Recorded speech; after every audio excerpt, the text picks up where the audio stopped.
জুলাই সনদে সই করে 1 মাসেই রোডম্যাপ দেওয়া সম্ভব। নির্বাচনে দেরি হলে আন্দোলনের হুঁশিয়ারি বিএনপি। ভোটের আগে মৌলিক সংস্কার চায় এনসিপি, লেভেল প্লেইং ফিল্ডের আশা। স্থানীয় নির্বাচন দিয়ে ইসিকে সক্ষমতার প্রমাণ দেওয়ার আহ্বান জামায়াত আমিরের। অন্তর্বর্তী সরকারকে নিরপেক্ষতা বজায় রাখার আহ্বান সাইফুল হকের। পোশাকের মধ্যে লুকিয়ে অভিনব কায়দায় স্বর্ণ চোরাচালান। সিলেটের ওসমানী বিমানবন্দরে দুবাই ফেরত যাত্রীর কাছে মিলল বিপুল পরিমাণ সোনা। ঢাকা বিমানবন্দরেও আটক এক। এবং ক্রীড়াঙ্গনে আম্পায়ার্স ক্রিকেটার দ্বন্দ্ব। তাওহিদ হৃদয়ের 2 ম্যাচ নিষেধাজ্ঞা নিয়ে উত্তেজনা। তামিম ইকবালের ডাকে বিসিবিতে বৈঠকে খেলোয়াড়রা।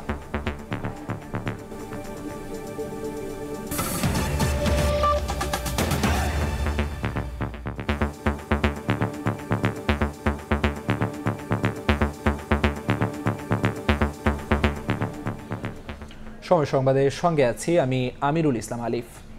সংস্কারের বিপক্ষে নয় বিএনপি, তবে সংস্কারের নামে নির্বাচন বিলম্বিত করার চেষ্টা করা হলে আবারও আন্দোলনে নামার হুঁশিয়ারি দিয়েছেন দলটির নেতারা। বলছেন, জাতীয় ঐকমত্য কমিশনে দেয়া রাজনৈতিক দলের প্রস্তাব প্রকাশ করে 1 মাসের মধ্যেই জুলাই সনদ স্বাক্ষর করে নির্বাচনী রোডম্যাপ দেওয়া সম্ভব। প্রধান উপদেষ্টা ডক্টর ইউনূসের প্রতি আস্থা রেখে বিএনপি নেতারা বলছেন, ডিসেম্বরের মধ্যে অন্তর্বর্তী সরকারের অধীনেই নিরপেক্ষ ভোট হতে পারে। আহমেদ সালেহিনের রিপোর্ট। জুলাই বিপ্লবের পর ভেঙে পড়া রাষ্ট্র মেরামতের সংস্কার প্রস্তাবে রাজনৈতিক দলগুলোর সাড়া আশা জাগিয়েছে নতুন বাংলাদেশ বিনির্মাণে। এর সঙ্গে যোগ হয়েছে 1.5 যুগের ভোটাধিকার ফিরে পাওয়ার আকাঙ্ক্ষা পূরণে দ্রুত নির্বাচন আয়োজন। রাজনৈতিক দলগুলোর মধ্যে এ নিয়ে মিশ্র প্রতিক্রিয়া থাকলেও দেশের অন্যতম রাজনৈতিক দল বিএনপি সংস্কারের পাশাপাশি শিগগিরই নির্বাচন অনুষ্ঠানে নিজেদের অবস্থানে অনড়। আর এ নিয়ে বরাবরের মতোই কিছু মহলের সমালোচনার মুখে বিএনপি। দলটি সংস্কার চায় না, ক্ষমতা চায়, এমন অভিযোগে দলটির নেতাদের সাফ জবাব, স্বৈরাচারী সরকার ক্ষমতায় থাকতেই রাষ্ট্র মেরামতের 31 দফা দিয়ে এসেছেন তারা। জাতীয় ঐকমত্য কমিশনের সংস্কারের প্রস্তাবেও সাড়া দিয়ে বিএনপি ইতিবাচক অবস্থান নিয়েছে বলেও জানান নেতারা। সংস্কার নিয়ে তো বিএনপির কোনো সমস্যা নেই। বিএনপি তো এই সংস্কারের কথা বলতেছে আজকে 7-8 বছর থেকে। একবারে কি সংস্কার হয়? সংস্কার চলতেই থাকবে। যে সরকারে আসুক সংস্কার করতে হবে। যেগুলি হাতে আছে এগুলি আবার নতুন নতুন সংস্কার। তো এটা নিয়ে তো আমাদের কোনো সমস্যা নেই, আমরা তো সংস্কার চাই। যারা কোনোদিন সংস্কারের শব্দ মুখ দিয়ে বের হয়নি, 7 বছর আগে থেকে বিএনপি সংস্কার, ভিশন 2030, তারপরে 27 দফা বিএনপির সংস্কার, তারপরে যুগপৎ সবাইকে নিয়ে 31 দফা, শেখ হাসিনা পালিয়ে যাওয়ার 2 বছর আগে। তখন সংস্কার বলে কোনো শব্দ এদের মুখে শুনি নেই। এরা অনেকের আস্থায়ও ছিল না। গণতন্ত্রকে ফিরিয়ে আনা, বাঁচিয়ে রাখা এবং গণতান্ত্রিক শাসন ব্যবস্থাকে সুদৃঢ় করার জন্য সমস্ত উদ্যোগ আমি মনে করি বিএনপির নেতৃত্বে হয়েছে। ঐকমত্য কমিশনের কাছে দেয়া সব রাজনৈতিক দলের সংস্কার প্রস্তাব প্রকাশ করে 1 মাসের মধ্যে জুলাই সনদে স্বাক্ষরের মাধ্যমে আগামীর নির্বাচনী রোডম্যাপ দেওয়া সম্ভব, এমন দাবি করে বিএনপি নেতারা বলছেন, নির্বাচন বিলম্বিত করার ভিন্ন কোনো উদ্দেশ্য থাকলে অতীতের মতো আবারও আন্দোলনে নামবেন তারা। এটা পাবলিক করলে সবাই জানলো কোথায় ঐক্যমত হয়েছে, কোথায় হয়নি। যেখানে ঐক্যমত হয়েছে ওই সংস্কারগুলো 1 মাসের মধ্যে সমাধান করা সম্ভব। সনদ সই করে নির্বাচনের ডেট 1 মাসের মধ্যে দেওয়া সম্ভব। অগাস্ট সেপ্টেম্বরে নির্বাচন হতে পারে। ইলেকশন ডিলে করার আমি কোনো কারণ দেখি না। ফেব্রুয়ারি মাসে আসবে রোজা, ফেব্রুয়ারি মাসের 15-20 তারিখের দিকে, তারপরে গরম, তারপরে আবার ঈদ, এসএসসি পরীক্ষা আছে। অবাধ, সুষ্ঠু, গ্রহণযোগ্য নির্বাচন এবং এটা জানুয়ারির মধ্যে হওয়াই ভালো। এর পরে গেলে এটা এই জাতি, জনগণ, বিএনপি আমরা মানব না। বিএনপি নেতারা বলেন, ডিসেম্বরের মধ্যে নির্বাচন হলে অন্তর্বর্তীকালীন সরকারের অধীনেই জাতীয় নির্বাচন নিরপেক্ষ হতে পারে। আমরা মনে করি অন্তর্বর্তী সরকার ডিসেম্বরের মধ্যে, তার আগে যদি নির্বাচনের ব্যবস্থা করেন, এ নিয়ে কোনো প্রশ্ন উঠবে না। প্রফেসর মোহাম্মদ ইউনূস তিনি তার নিউট্রালিটি, নিরপেক্ষতা বজায় রাখবেন, সেটা আমরা আশা করি। ডিসেম্বরের মধ্যেই নির্বাচনী রোডম্যাপ আদায়ে নিজেদের মতামতের সঙ্গে ঐক্যমত্যে শরিক ছাড়াও বিভিন্ন রাজনৈতিক দলের সঙ্গে আলোচনা চালিয়ে যাচ্ছে বিএনপি। আহমেদ সালেহিন, সময় সংবাদ, ঢাকা। নির্বাচন বিলম্বের পক্ষে নয় জাতীয় নাগরিক পার্টি এনসিপিও। অন্তর্বর্তী সরকারের বেঁধে দেওয়া সময়ের মধ্যেই মৌলিক সংস্কার শেষ করে ভোট সম্ভব বলে মনে করেন নেতারা। এদিকে নির্বাচনী প্রচারণায় চমকের কথা উল্লেখ করে নেতারা বলছেন, পুরানো ব্যবস্থা থেকে বেরিয়ে নতুন রূপে গণসংযোগের পরিকল্পনা নেওয়া হচ্ছে। তাদের প্রত্যাশা, নির্বাচনে লেভেল প্লেইং ফিল্ড নিশ্চিতে সরকার এবং রাজনৈতিক দলগুলো আন্তরিক হবে। শাবাব ওয়াসির রিপোর্ট।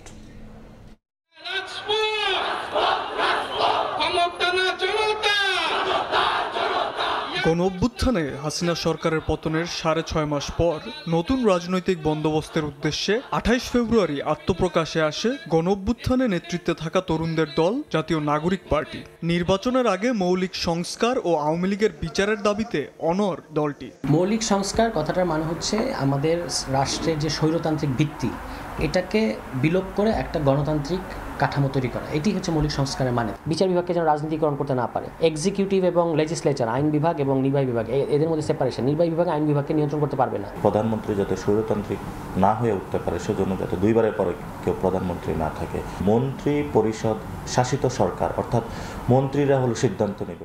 সংস্কারের বিষয়ে রাজনৈতিক দলগুলোর মধ্যে ঐক্যমত্য তৈরি হলে সরকারের বেঁধে দেওয়া সময়ের মধ্যেই মৌলিক সংস্কার সম্পন্ন করে নির্বাচন সম্ভব বলে জানান এনসিপি নেতারা। ডিসেম্বর থেকে জুনের মধ্যে নির্বাচন করা সম্ভব, এবং সেটা হলো ধরেন আপনার সংস্কার সবগুলো রিপোর্ট অলরেডি চলে এসেছে। এটা যদি দলগুলো এবং বিভিন্ন পক্ষ যারা রয়েছে তারা যদি একটা রুমে বসে এবং 1 থেকে 2 মাস সময় নেয় এবং সবাই সাইনিং পেপারের মধ্যে দিয়ে একটা ঐক্যমতে পৌঁছায়, এটা 1 থেকে 2 মাসের সময়ের বেশি প্রয়োজন না। যে সময় নির্বাচন হোক, আমরা সর্বোচ্চ ভালো রেজাল্ট করতে চাই।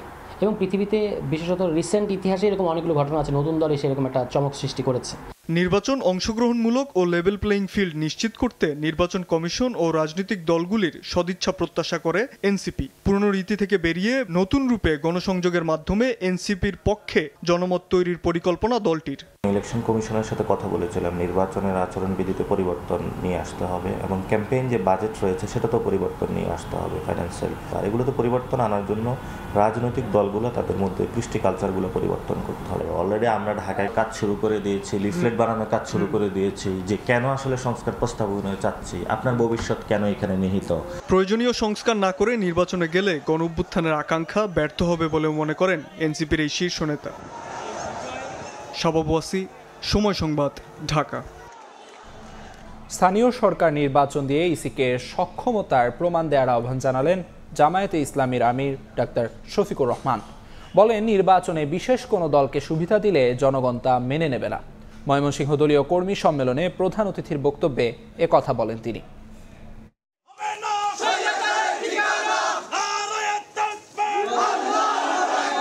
স্লোগানে মুখর ময়মনসিংহ নগরী। দীর্ঘদিন পর জামায়াতে ইসলামের কর্মী সম্মেলন ঘিরে এমন আয়োজন। নেতাকর্মীদের অংশগ্রহণে কানায় কানায় পূর্ণ হয় সার্কিট হাউস মাঠ। শুক্রবার দুপুরে সম্মেলনের প্রধান অতিথির বক্তব্য রাখেন দলটির আমির ডাক্তার শফিকুর রহমান। জনগণ সেবা না পেয়ে স্থানীয় সরকার ব্যবস্থা ভেঙে পড়ছে উল্লেখ করেন তিনি। ইসির সদিচ্ছা ও সক্ষমতা যাচাইয়ে দ্রুত স্থানীয় নির্বাচন দেওয়ার আহ্বান জানান তিনি। বলেন, বিশেষ কোনো দলকে সুবিধা দিলে মেনে নেবে না জনগণ। সেই নির্বাচনের আগে তারা জনগণ এখন সাফার করছে স্থানীয় সরকারের বিভিন্ন জায়গায় প্রতিনিধি না থাকার কারণে।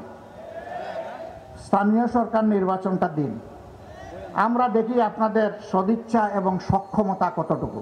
আবারও আনুপাতিক হারে নির্বাচনের দাবি জানিয়ে জামায়াতের আমির বলেন, জাতীয় সংসদের উচ্চকক্ষ ও নিম্নকক্ষের যে দাবি উঠেছে উভয় ক্ষেত্রেই এমন ব্যবস্থা চালু করা উচিত। মূল কর্তৃত্ব থাকবে নিম্নকক্ষের হাতে, সেইটা হবে বর্তমান পদ্ধতিতে। আর উচ্চকক্ষের প্রস্তাবনা করা হয়েছে পিআর সিস্টেমে। উচ্চকক্ষ যদি পিআর সিস্টেমে প্রয়োজন হয় তাহলে নিম্নকক্ষ নয় কেন?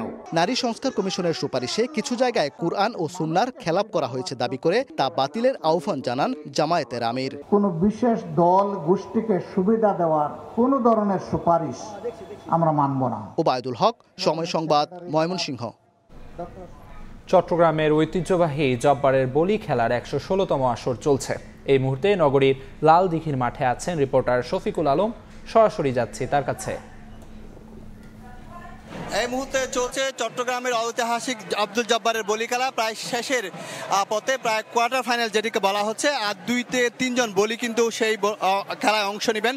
এই মুহূর্তে আমরা একটু মঞ্চে দেখানোর চেষ্টা করি, সেখানে আসলে আর 2 জন বলি কিন্তু এই মুহূর্তে তারা খেলার জন্য প্রস্তুতি নিচ্ছেন। প্রায় সেমিফাইনাল তারপর ফাইনাল খেলা অনুষ্ঠিত হবে। আপনাকে জানিয়ে রাখি, এর আগে কিন্তু প্রায় 145 জন বলি অংশ রেজিস্ট্রেশন করিয়েছেন, তার মধ্যে 90 জন বলি কিন্তু খেলা অংশ নিয়েছেন। হয়েছেন এবং কিছুক্ষণ পরে সেমিফাইনাল এবং ফাইনাল খেলা অনুষ্ঠিত হবে। এই চট্টগ্রামের এই যে ঐতিহাসিক জব্বারের বলি খেলা উপলক্ষে কিন্তু আশেপাশে বেশ কয়েক কিলোমিটার এলাকা জুড়ে কিন্তু নানা মেলা বসেছে, বৈশাখী মেলা বসেছে। এবং আপনাকে জানিয়ে রাখি 1909 সাল থেকে ঐতিহাসিক এই লালদিঘির ময়দানে আব্দুল জব্বার চৌধুরী অর্থাৎ ব্রিটিশ বিরোধী আন্দোলনকে উদ্বুদ্ধ করার জন্য এবং তরুণ সমাজকে শক্তিশালী এবং তাদেরকে আরও উদ্বুদ্ধ করার জন্য এই খেলার প্রচলন করেছিলেন। এবার হচ্ছে 116তম আসর। এই 16তম আসরে কিছুক্ষণ পর সমাপ্তি ঘটবে, অর্থাৎ কিছুক্ষণ পর সেমিফাইনাল এবং ফাইনাল খেলা অনুষ্ঠিত হবে। ইতিমধ্যে আমরা যতটুকু জেনেছি কোয়ার্টার ফাইনাল শেষ হয়েছে এবং সেখানে যারা তদারকি করছেন তারা এই মুহূর্তে যারা সেমিফাইনালের জন্য এবং ফাইনালের যে বলিগুলো রয়েছেন তাদেরকে নানা বিষয় কিন্তু বুঝিয়ে দিচ্ছেন। বলা হয়ে থাকে এই খেলা কিন্তু আসলে শক্তির খেলা না, এটা অনেক সময় কৌশলের খেলা এবং বুদ্ধির খেলা। শুধু শক্তি দিয়ে নয়, কৌশল দিয়েও কিন্তু পরাজিত করতে হয়। এবং এই খেলা কিছুক্ষণ আগে উদ্বোধন করেছিলেন চট্টগ্রামের পুলিশ কমিশনার এবং এই খেলা প্রধান অতিথি হিসেবে মঞ্চে রয়েছেন চট্টগ্রামের মেয়র ডাক্তার শাহাদাত হোসেন।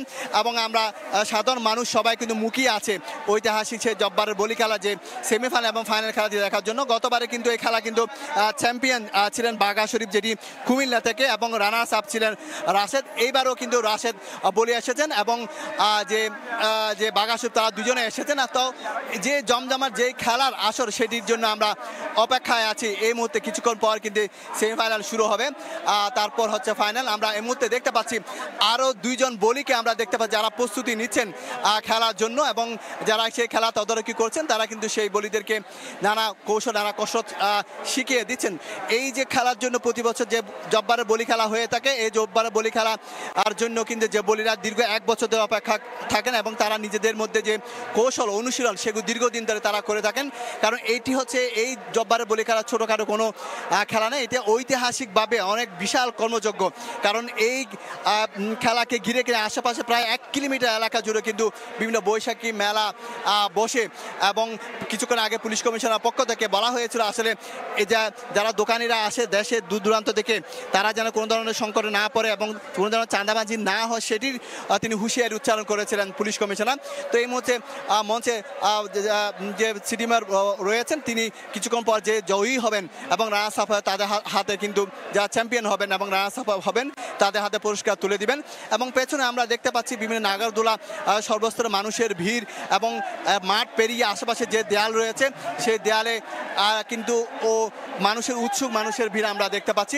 তো এই মুহূর্তে আরও দুইজন বলি কিন্তু এই মুহূর্তে হাত উঁচিয়ে কিন্তু তাদের প্রস্তুতি নিচ্ছেন। দুইজন বলি মুখোমুখি অবস্থান নিয়েছেন এবং হয়তো তারা কিন্তু এই মুহূর্তে তাদের যেই খেলা তাই ইতিমধ্যে শুরু হয়ে গেছে। দুইজন বলির মধ্যে যে দুইজন বলি আমরা দেখতে পাচ্ছি নীল প্যান্ট এবং কালো প্যান্ট পরে দুইজন বলির মধ্যে ইতিমধ্যে তিনি যারা খেলা পরিচালনা করছে তারা কিন্তু বিভিন্ন নিয়ম কানুনগুলো ইতিমধ্যে শুরু হয়ে গেছে। আমরা দুইজন বলির মধ্যে যে কৌশল দেখতে পাচ্ছি, শক্তিমত্তা দেখতে পাচ্ছি, যারা কসরত যে কে কাকে পরাজিত করবেন সেই উত্তেজনা আমরা দেখতে পাচ্ছি এবং ডাক ডুলে তালে তালে কিন্তু বাদ্যযন্ত্রের তালে তালে মেতে উঠেছে পুরো লালদিঘির মাঠ কাঁপছে।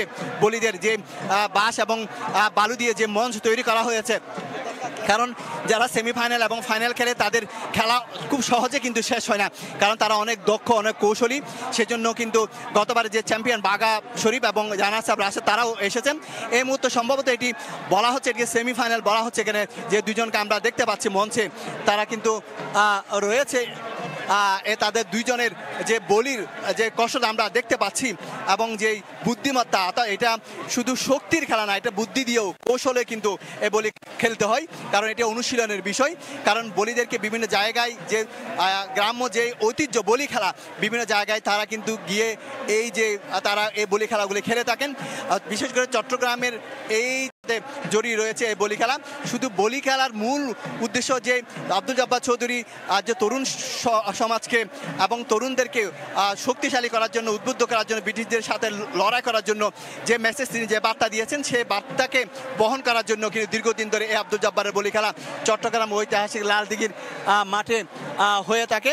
এবং আমরা এই মুহূর্তে দেখতে পাচ্ছি যে বলিদের মধ্যে একটা তুমুল উত্তেজনা আমরা দেখতে পাচ্ছি, উৎসুক মানুষের ভিড়, কিন্তু কেউ কাউকে পরাজিত করতে পারছে হচ্ছে না, এবং তাদের মধ্যে আমরা দেখতে পাচ্ছি যারা এগুলো তদারকি করছেন তারাও কিন্তু আসলে বিভিন্ন নিয়মকানুন।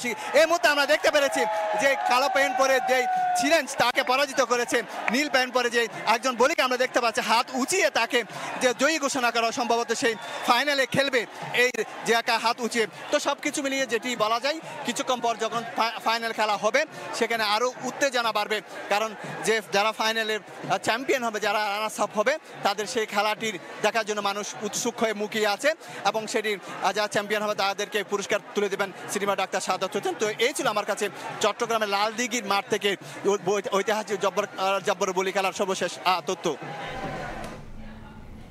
চট্টগ্রাম বন্দরের লালদিঘির মাঠ থেকে বলি খেলার সবশেষ তথ্য জানাচ্ছিলেন সহকর্মী শফিকুল আলম।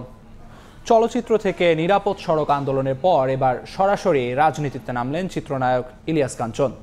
সকালে রাজধানীর একটি 5 তারকা হোটেলে জনতা পার্টি বাংলাদেশ নামে নতুন দলের আত্মপ্রকাশ ঘটে, যার চেয়ারম্যান হয়েছেন ইলিয়াস কাঞ্চন আর মহাসচিব শওকত মাহমুদ।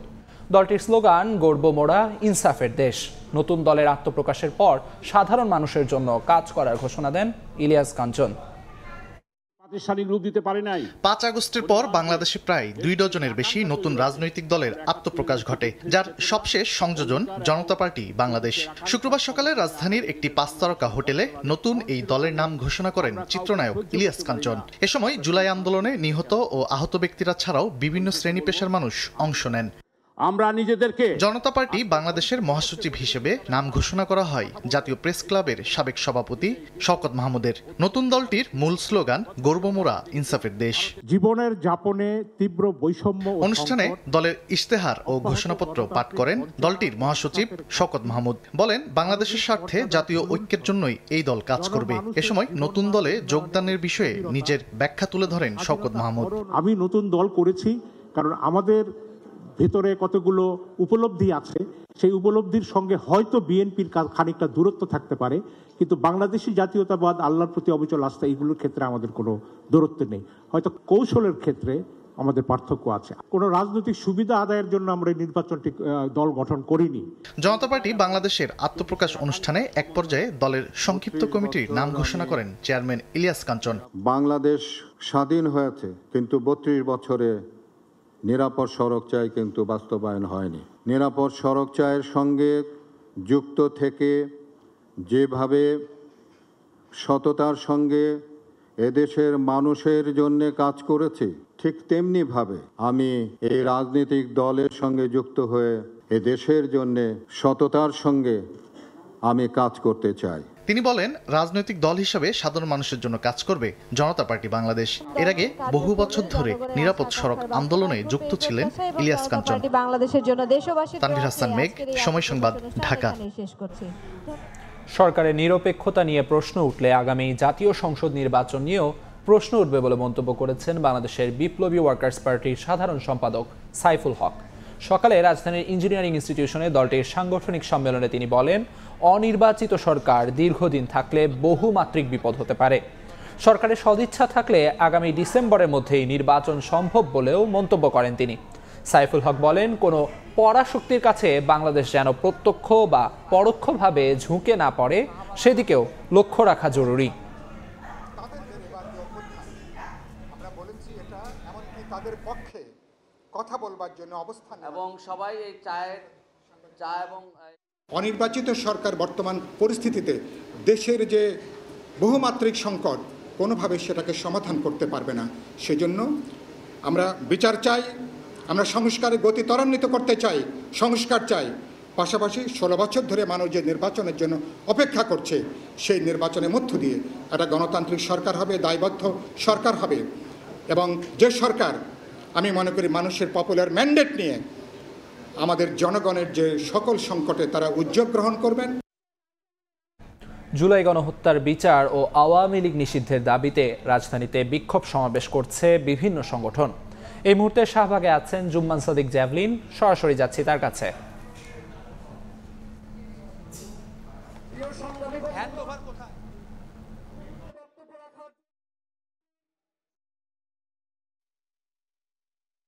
অবস্থান করছি শাহবাগে, এখানে জাতীয় জাদুঘরের সামনে ইনকিলাব মঞ্চের আয়োজন যেটি চলছে এখন শহীদি সমাবেশ। এখানে মূলত জুলাই পিলখানা এবং শাপলা গণহত্যার বিচার এবং গণহত্যাকারী যে আওয়ামী ফ্যাসিস্ট যে দলটি রয়েছে তাদের নিষিদ্ধের দাবিতে। এবং আপনি জানেন যে আসলে এখানে প্রায় 3টার আগ থেকে এখানে তাদের যে সমাবেশ সেটি শুরু হয়েছে এবং এখানে জুলাই আন্দোলনের শহীদ পরিবার ছাড়াও এখানে আহত যারা আছেন তারা এখানে উপস্থিত আছেন। একই সঙ্গে যে পিলখানার যে হত্যাকাণ্ড, বিডিআর হত্যাকাণ্ডের সেখানে যে 57 জন অফিসার মারা গিয়েছিলেন তাদের পরিবারের প্রতিনিধি এখানে রয়েছেন। একই সঙ্গে শাপলা চত্বরে যেই গণহত্যা চালানো হয়েছিল সেই গণহত্যার সময় নিহত যারা শহীদ হয়েছেন তাদের পরিবারের সদস্যরাও এখানে এসেছেন এবং মূলত তারা যেটি বলছেন বিগত যে ফ্যাসিস্ট রেজিম ছিল এই 17 বছরে বিভিন্ন আন্দোলনে যেই হত্যার শিকার হয়েছে কিংবা গুমের শিকার হয়েছে তাদের বিচার নিশ্চিত করতে অন্তর্বর্তী সরকারের এখন এই মুহূর্তে যেই তৎপরতা সেটি যথেষ্ট নয় এবং তারা কিন্তু এটি বারবার বলছেন যে আজকে দেশে যেই পরিস্থিতি চলছে কিংবা যে উপদেষ্টা যারা আছেন ক্ষমতায় এখন যারা রাষ্ট্র পরিচালনার দায়িত্বে আছেন তারা এই শহীদদের রক্তের উপরেই কিন্তু দাঁড়িয়ে আছেন এবং আজকে যদি তারা এই বিচারের জন্য যথেষ্ট তৎপরতা না দেখান কিংবা বিচারটি দ্রুততম সময়ের মধ্যে না করা হয় এবং আওয়ামী লীগকে দ্রুততম সময়ের মধ্যে নিষিদ্ধ না করা হয় সেক্ষেত্রে এই শহীদদের রক্তের যে দায় সেই ঋণ কিন্তু অন্তর্বর্তী সরকার শোধ করতে পারবে না। এই দায় তাকে বয়ে বেড়াতে হবে এবং এখানকার যারা শহীদ পরিবারের কিন্তু আজকে আমরা দেখছিলাম যারা বক্তব্য রেখেছেন তারা প্রত্যেকেই বক্তব্যের সময় অনেকেই আবেগাপ্লুত হয়ে পড়ছিলেন। অনেক শহীদের মা তারা কিন্তু কান্না ভেজা কণ্ঠে তাদের সন্তানের হত্যার বিচার চেয়েছেন কিংবা কারো স্বামীর হত্যার বিচার চেয়েছেন এবং একই সঙ্গে সেই বিচারের জন্য তারা কিন্তু যেটি বলছেন বিচারের পাশাপাশি আওয়ামী লীগের যে নিষিদ্ধের দাবি সেটি কিন্তু স্পষ্টভাবে তারা বারবার এখানে জানিয়েছেন এবং নির্বাহী আদেশের মধ্য দিয়ে দ্রুততম সময়ের মধ্যে সেটি কার্যকর করবার জন্য তারা জানাচ্ছেন এবং এই দাবিগুলো আদায় না হওয়া পর্যন্ত তারা রাজপথ ছাড়বেন না। জুলাইয়ের স্পিরিট ধরে তারা রাজপথে থাকবেন এমনটাই তারা জানিয়েছেন। তো এই ছিল এখনো পর্যন্ত আমার কাছে শাহবাগের সামনে থেকে। আমরা যাচ্ছি সহকর্মী মাহাদি ধ্রুবর কাছে।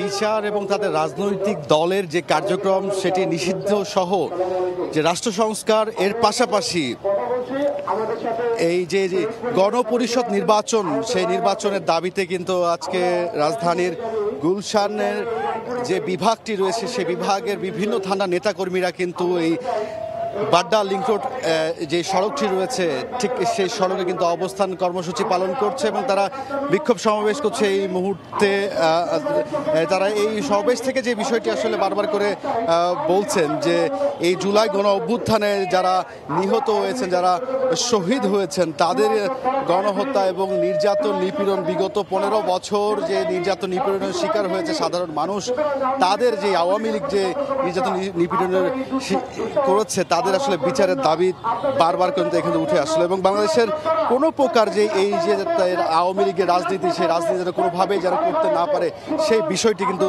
বারবার এই সমাবেশ থেকে আসলে তাদের বক্তব্য তাদের স্লোগানে কিন্তু উঠে এসেছে। এখানে আমরা দেখে পেয়েছি যে এই যে রাজধানীর গুলশানের বিভাগের যে বিভিন্ন থানাগুলো রয়েছে সেই থানাগুলো কিন্তু নেতাকর্মী এবং সমর্থক যারা রয়েছে সেই সমর্থক কিন্তু এখানে এসে অবস্থান নিয়েছেন।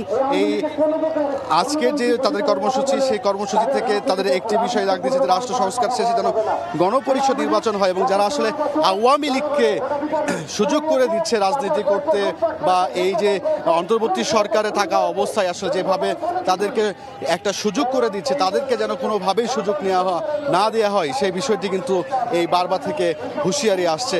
এক কথা যদি বলতে চাই যে আজকে তাদের যে আন্দোলন কর্মসূচি গণ অভ্যুত্থানের যে কোটা আন্দোলন থেকে এক দফাতে পরিণত হয় এবং দেশে গণ অভ্যুত্থানের মাধ্যমে নতুন একটি বিগত সরকার যে আওয়ামী লীগ সরকার ছিল তাদের যেই হত্যা নিপীড়ন ছিল সেই নিপীড়ন থেকে বাঁচতে কিন্তু তাদের যে বিচার সেই বিচারের দাবিতে কিন্তু আমরা হচ্ছে যে এই বিষয়গুলো আসলে আমরা দেখতে পেয়েছি যে তারা বারবার করে কিন্তু বলছে গণমানুষের যে অধিকার সাধারণ মানুষের যে অধিকার সেই অধিকারগুলো যেন বাস্তবায়ন হয় এবং তার পাশাপাশি কোনোভাবেই যেন আওয়ামী লীগ রাজনীতিতে আসতে না পারে সেই বিষয়ের জন্য আসলে তারা এই সমাবেশে বারবার করে আসলে বক্তব্য দিচ্ছেন এবং এই সমাবেশ শেষে কিন্তু তারা আসলে একটা বিক্ষোভ মিছিল করবে বলে আসলে যেমনটা বলা হচ্ছে। তো সব কিছু মিলিয়ে রামপুরা ব্রিজ থেকে এই ছিল আমার কাছে সব শেষ।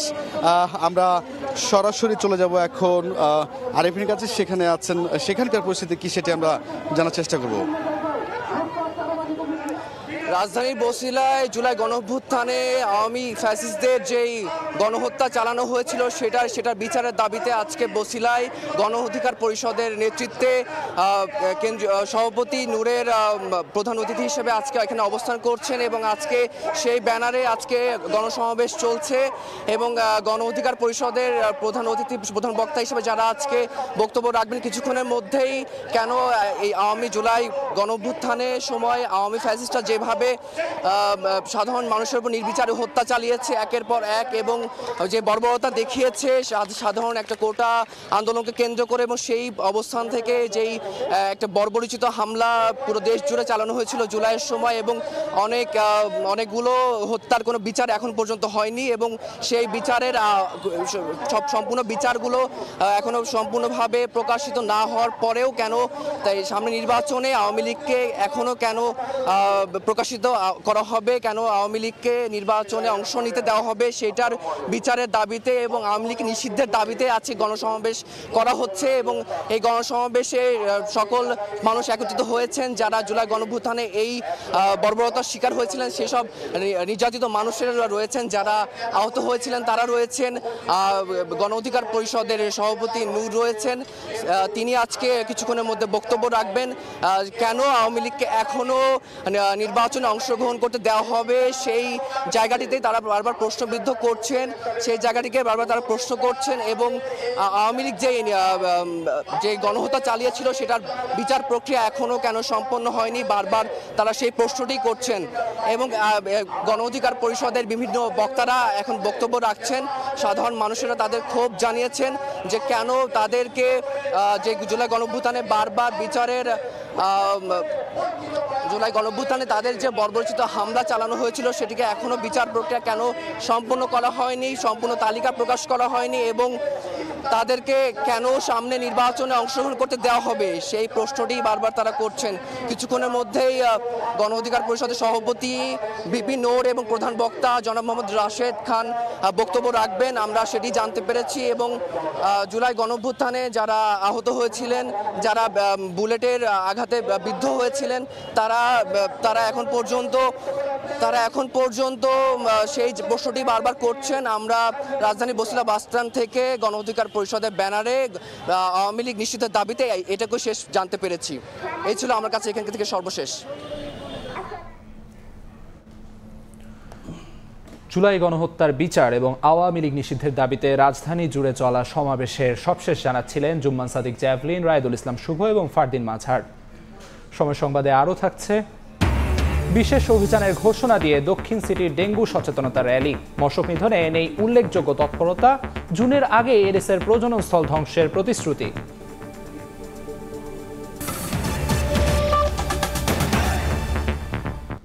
মশক নিধন ও বিশেষ পরিচ্ছন্নতা অভিযানের ঘোষণা দিয়ে ডেঙ্গু সচেতনতায় র্যালি করেছে ঢাকা দক্ষিণ সিটি কর্পোরেশন। তবে র্যালি শেষে মশক নিধনে উল্লেখযোগ্য কোনো তৎপরতা চোখে পড়েনি।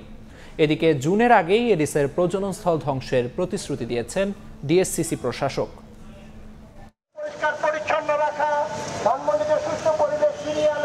ডেঙ্গু মৌসুমকে সামনে রেখে ডেঙ্গুর প্রজননস্থল ধ্বংস এবং পরিচ্ছন্নতা কার্যক্রম জোরদার ও সচেতনতা সৃষ্টিতে ঢাকা দক্ষিণ সিটি কর্পোরেশনের র্যালি। র্যালিতে সিটি কর্পোরেশনের পাশাপাশি অংশ নেন ধানমন্ডি সোসাইটি, স্থানীয় এলাকাবাসী ও রেড ক্রিসেন্ট সোসাইটির স্বেচ্ছাসেবকরা। বলেন, নাগরিকরা সচেতন না হলে সিটি কর্পোরেশনের একার পক্ষে ডেঙ্গু নিধন সম্ভব নয়। তাই নাগরিক দায়িত্ব সম্পর্কে সচেতন করতেই এই আয়োজন। ধীরে ধীরে ডেঙ্গুর প্রকোপকে কমানো এবং মশা নিধনের মাধ্যমে এই কর্মসূচি আজকে উদ্বোধন করা হলো। সরকার তো একা কিছু করতে পারবে না। আমার এলাকা, আমার ঘর, আমার আঙিনা আমাকেই পরিষ্কার পরিচ্ছন্ন করে রাখতে হবে, কিন্তু সেটার জন্য দরকার হচ্ছে সচেতনতা। সবাই মিলে একসাথে কাজ করলে এই সমাজ, এই দেশ সবকিছুই পরিষ্কার পরিচ্ছন্ন থাকবে। জনসাধারণের মাঝে একটা সচেতনতার সৃষ্টি করতেছে। বিশেষ অভিযানে 800 পরিচ্ছন্নতা ও মশক নিধন কর্মী বিভিন্ন জোনে ভাগ হয়ে কাজ করবেন। জুন মাসের আগেই নিয়মিত ও বিশেষ অভিযানের মাধ্যমে এডিসের প্রজননস্থল ধ্বংস করা হবে বলে জানান ঢাকা দক্ষিণ সিটি কর্পোরেশনের প্রশাসক শাহজাহান মিয়া। বৃষ্টি হলে পানি জমলে যেন মশা তার জন্মস্থান তৈরি করতে না পারে, এই কারণে আমরা এই বিশেষ করে জুনের বর্ষার মৌসুম আসার আগেই আমরা এই বিশেষ অভিযান শেষ করব, যাতে মশা বিস্তার না করতে পারে। একই অনুষ্ঠানে স্থানীয় সরকার সচিব জানান সিটি কর্পোরেশনের ভবনগুলো এবারের অভিযানের আওতায় আনা হবে। আমাদের নগরে কোথাও ছেলে মেয়েদের স্কুলে যাওয়ার জন্য রাস্তাঘাট পরিষ্কার পরিচ্ছন্ন রাখা, নির্বিঘ্নে তারা যাবে, নিরাপত্তা ব্যবস্থা, এই সমস্ত ইত্যকার বিষয়গুলো নিয়ে আমরা একটা সুপরিকল্পিত সমন্বিত একটি পরিকল্পনা গ্রহণ করেছি। বিশেষ অভিযানের ঘোষণা দিয়ে র্যালি করা হলেও চোখে পড়েনি মশক নিধনে সিটি কর্পোরেশনের উল্লেখযোগ্য কার্যক্রম। শাকির আহমেদ, সময় সংবাদ, ঢাকা। পোশাকের মধ্যে লুকিয়ে অভিনব কায়দায় স্বর্ণ চোরাচালান। সিলেট ওসমানী বিমানবন্দরে দুবাই ফেরত যাত্রীর কাছে মিলল বিপুল পরিমাণ সোনা। ওই যাত্রীকে আটক করেছে কাস্টমস ও গোয়েন্দা বিভাগ। সিলেট বিমানবন্দর কর্তৃপক্ষ জানিয়েছে, সকালে দুবাই থেকে আসা BG 248 ফ্লাইটে অবৈধভাবে স্বর্ণ আনা হচ্ছে, এমন তথ্যে চালানো হয় তল্লাশি। স্বর্ণ নিয়ে আসার তথ্য অনুযায়ী যাত্রীর বডি স্ক্যান করে কাস্টমস কর্মকর্তারা সেখানে আলিম উদ্দিন নামে এক ব্যক্তিকে নিশ্চিত করেন যে অভিনব কায়দায় স্বর্ণের প্রলেপ দেওয়া আছে তার পরিধেয় পোশাকেই। পরে পোশাক জব্দ করে আগুনে পুড়িয়ে আলাদা করা হয় স্বর্ণ। উদ্ধার হওয়া স্বর্ণের ওজন প্রায় 2 কেজি বলে জানিয়েছে কাস্টমস ও গোয়েন্দা বিভাগ। এ ঘটনায় অভিযুক্ত আলিমকে আটক করার পাশাপাশি তার দেয়া তথ্য অনুযায়ী একই ফ্লাইট থেকে চোরা কারবারি চক্রের আরেক সদস্যকে আটক করা হয় শাহজালাল বিমানবন্দর থেকে।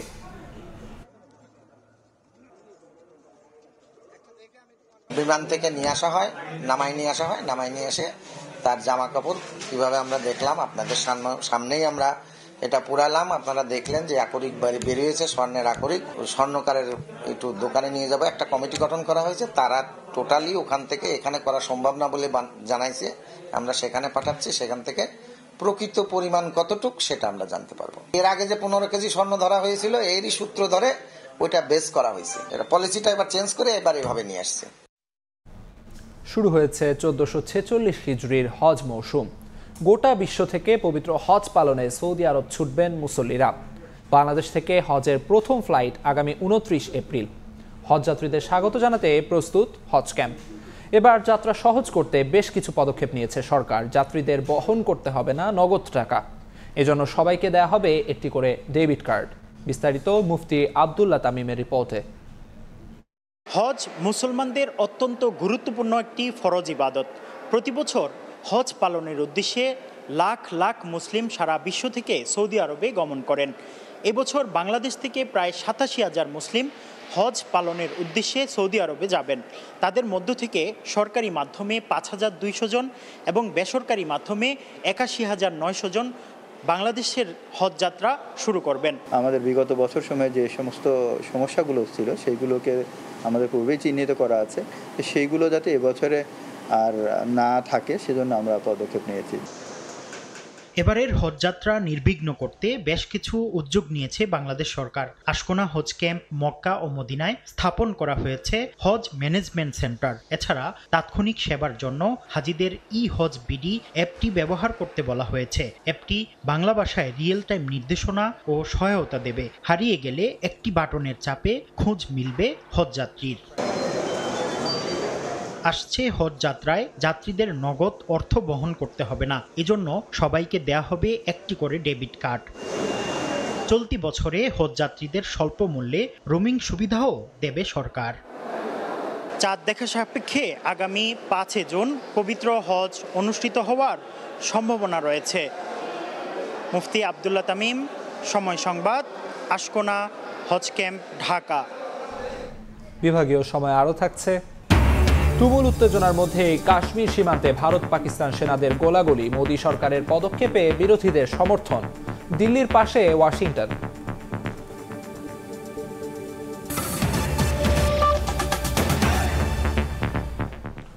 আলোচিত বেসিক ব্যাংকের ঋণ জালিয়াতির একই ঘটনায় কেউ হয়েছেন আসামি, আবার কাউকে করা হয়েছে সাক্ষী। এমনকি যেসব কর্মকর্তা ঋণ দিতে চাননি তারাও আছেন আসামির তালিকায়।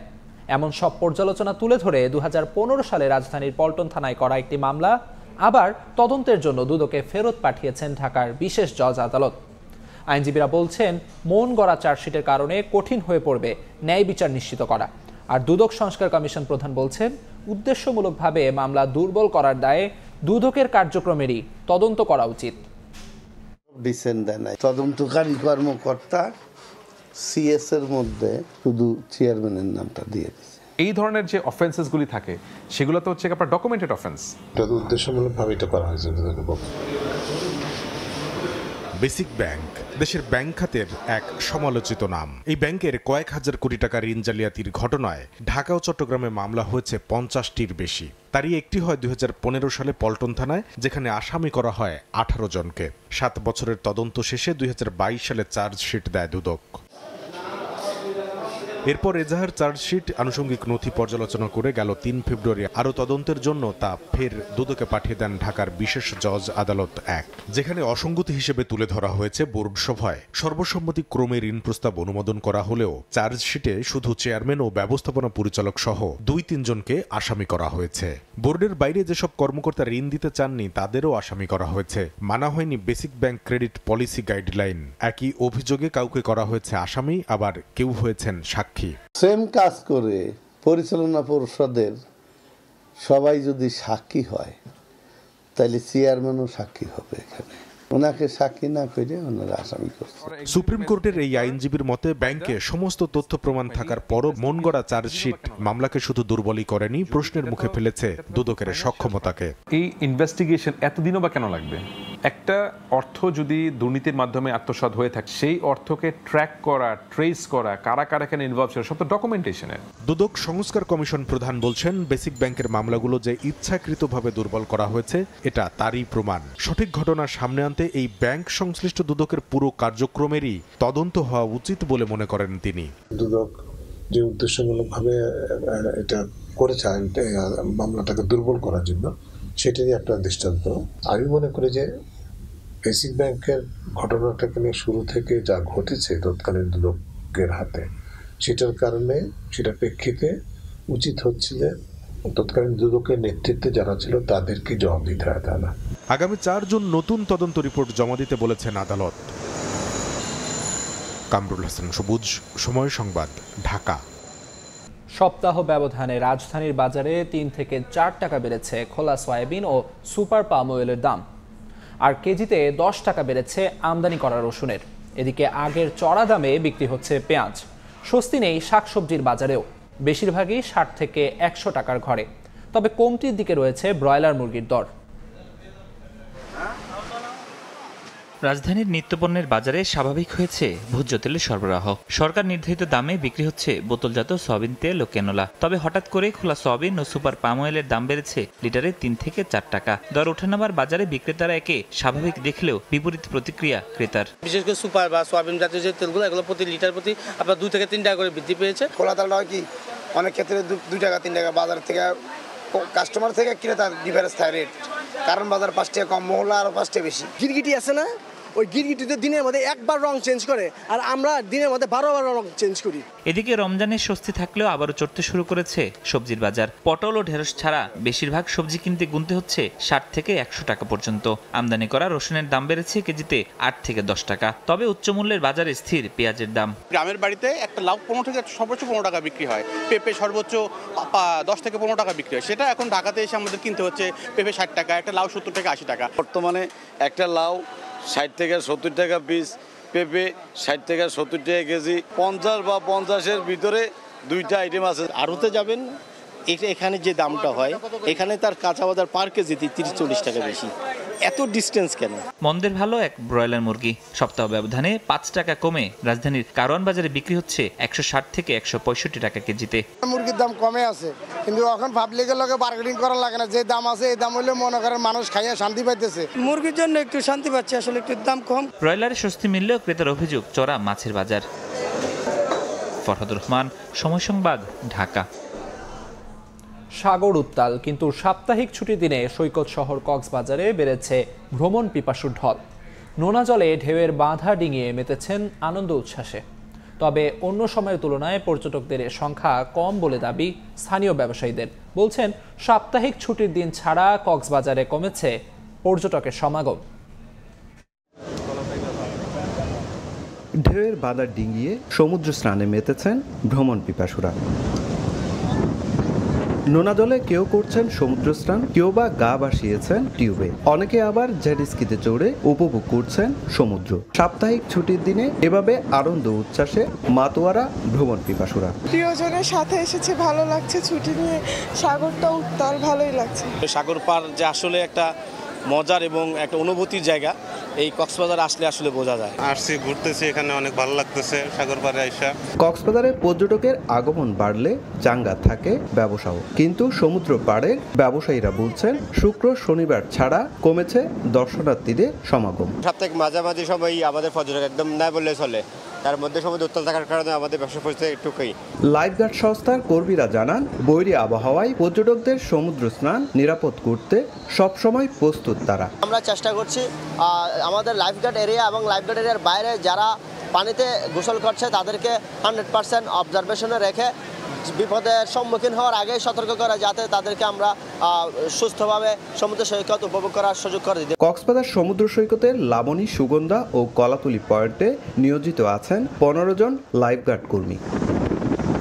সুজাউদ্দিন রুবেল, সময় সংবাদ, কক্সবাজার। কাশ্মীর সীমান্তে ভারত ও পাকিস্তানের সেনাদের মধ্যে গোলাগুলি হয়েছে, তবে কোনো হতাহতের খবর পাওয়া যায়নি। পেহেলগামে সন্ত্রাসী হামলার পাল্টা জবাবে কেন্দ্রীয় বিজেপি সরকার যেই পদক্ষেপই নেবে তাতে সমর্থন দেওয়ার কথা জানিয়েছে বিরোধী রাজনৈতিক দলগুলো। যদিও ভারত পাকিস্তান উভয়কে ধৈর্য ধরতে বলেছেন জাতিসংঘ মহাসচিব আন্তোনিও গুতেরেস। হামলার ঘটনায় নিন্দা জানিয়ে ভারতের পাশে থাকার ঘোষণা দিয়েছে যুক্তরাষ্ট্র। দাবি, সেনা ঘাঁটি লক্ষ্য করে প্রথমে গুলি ছোড়ে পাকিস্তানের সেনারা, জবাবে পাল্টা গুলি চালায় ভারতীয় বাহিনী। এ ঘটনায় কোনো হতাহতের খবর পাওয়া যায়নি। এর আগে উপত্যকাটির বান্দিপোরা জেলায় অস্ত্রধারীদের ধরতে সাঁড়াশি অভিযান চালায় নিরাপত্তা বাহিনীর সদস্যরা।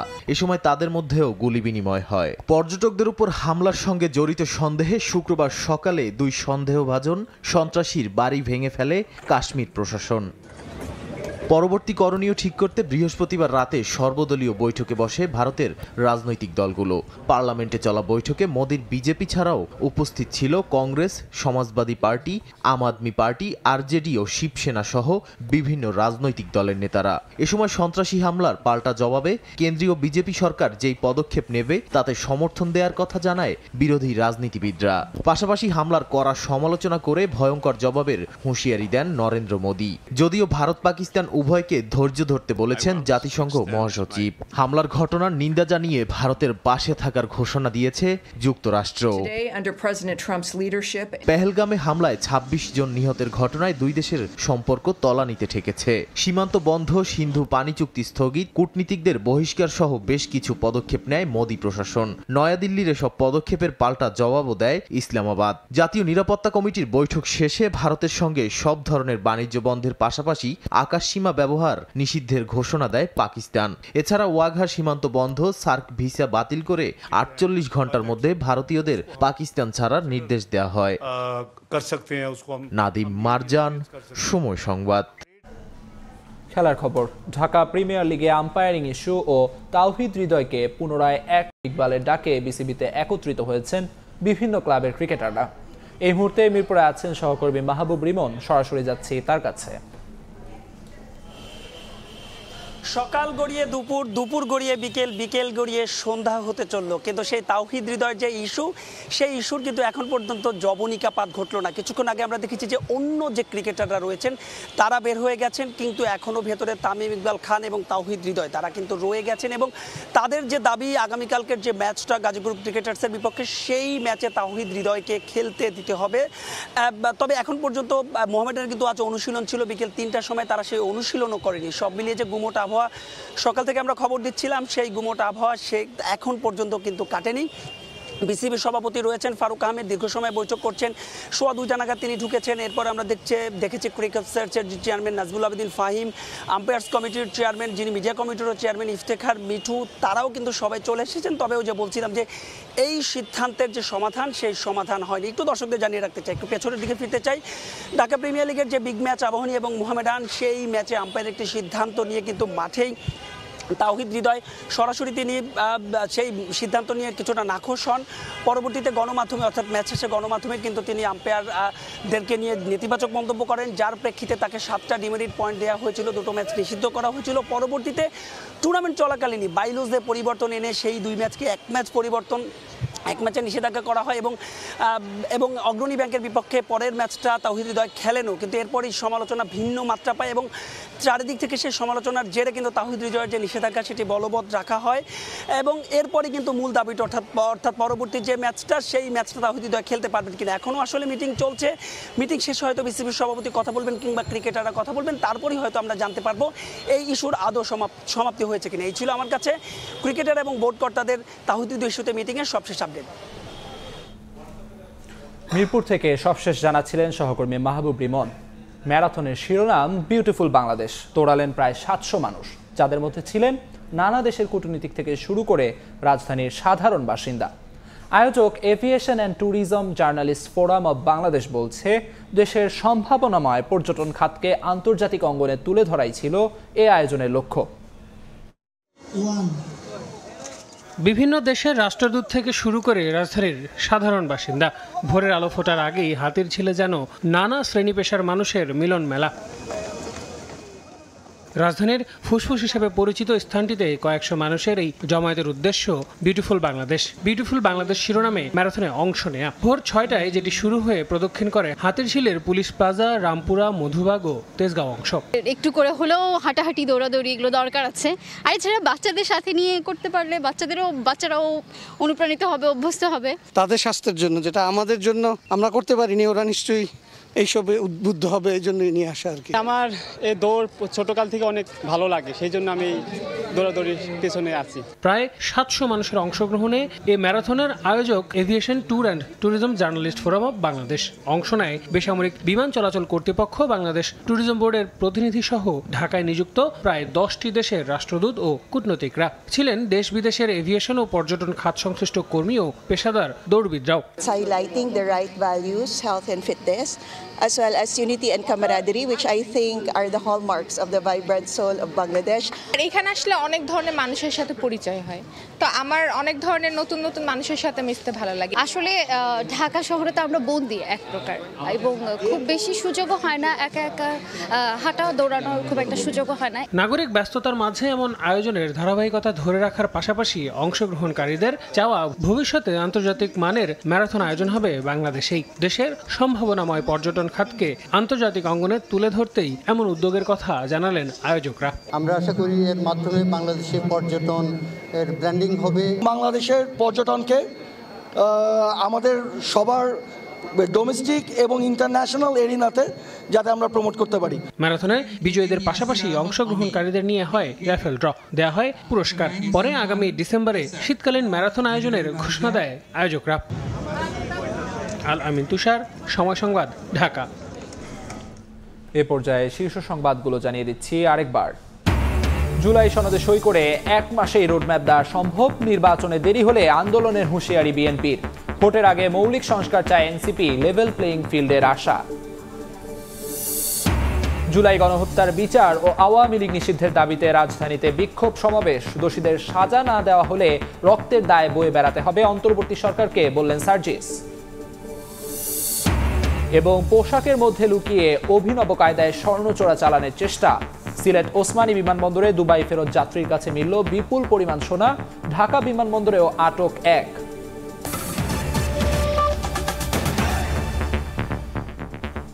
এই ছিল সময় সংবাদে, সঙ্গে থাকুন সময়ের।